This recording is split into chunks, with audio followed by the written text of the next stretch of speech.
Hi friends, ఈరోజు అయితే ఇంకా చికెన్ తక్కువ చేసిన. బయట ఎప్పుడైనా కొనుక్కొచ్చుకుందామంటే 800 కేజీ 1000 కేజీ అట్లా అంటున్నారు.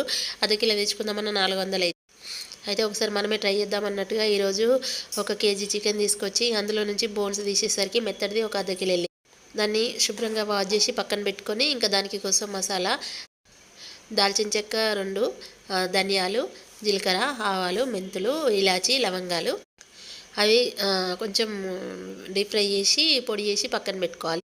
ఇంకా తర్వాత మనం కడిగి పెట్టుకున్న చికెన్ను ఇదే గిన్నెలో కొంచెం ఉప్పు, కొంచెం పసుపు వేసి అందులో చికెన్లో వచ్చిన నీరంతా పోయేదాకా డీప్ ఫ్రై చేయాలి. అది డీప్ ఫ్రై అయిన తర్వాత మళ్ళీ పక్కన పెట్టి ఆ గిన్నె మళ్ళీ తోమపెట్టి అందులో కొంచెము అంటే ఒక కిలోకి పావు కిలో ఆయిల్ వేసుకో. ఇంకా మాదైతే కిలో కాదు కాబట్టి చికెన్ అర్ధ కిలో అవుతుంది కాబట్టి ఇక నేనైతే అంత కొద్ది వేసిన. అందులో చికెన్ అంతా ఇంకా డీప్ ఫ్రై చేసిన. పీస్ గట్టిగా అవ్వాలి. నూనెలో పీసు గట్టిగా అయిన తర్వాత కొంచెం అల్లం వెల్లుల్లి పేస్ట్ ఇంకా అందాద కొద్ది వేసిన. నేను పీసులు చూస్తూ ఉంటే మనకైతే అర్థమైపోతుంది. అల్లం వెల్లుల్లి పేస్ట్ ఇంకా మనం పొడి వేసి పెట్టుకున్నాం కదా అది, మళ్ళీ కొంచెం కారపొడి కూడా ఒక చిన్న కప్పు వేసుకుంటే సరిపోతుంది. నేను అంతే అందాద కొద్ది వేసిన. ఏదైనా అందాద కొద్ది వేసిన. ఉప్పు అయితే ఇక టేస్ట్కి సరిపడంత. ఇక అవన్నీ మంచిగా కలిపిన తర్వాత కొంచెంసేపు మళ్ళీ డీప్ ఫ్రై అంటే మగ్గనివ్వాలి పొయ్యి మీదనే. ఇదంతా సిమ్ముల్నే పెట్టి చేసిన. ఒక 1 అవర్ అట్లా పట్టింది నాకైతే.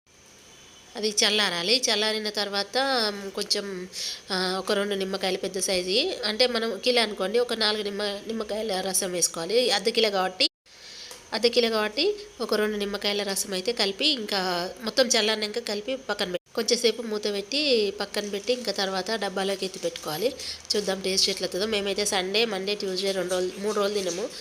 ఇంకా బుధవారం నాడు చూసి నేను టేస్ట్ ఎట్లొస్తుందో చూడాలి. ఈరోజు అయితే మా పాప తిన్నది, మంచిగానే ఉంది టేస్ట్ అని చెప్పింది. ఇంతే ఫ్రెండ్స్, ఈ వీడియో వస్తే లైక్ చేయండి, షేర్ చేయండి, మా ఛానల్ని సబ్స్క్రైబ్ చేసుకోండి. Bye friends, please subscribe my channel Medha's world.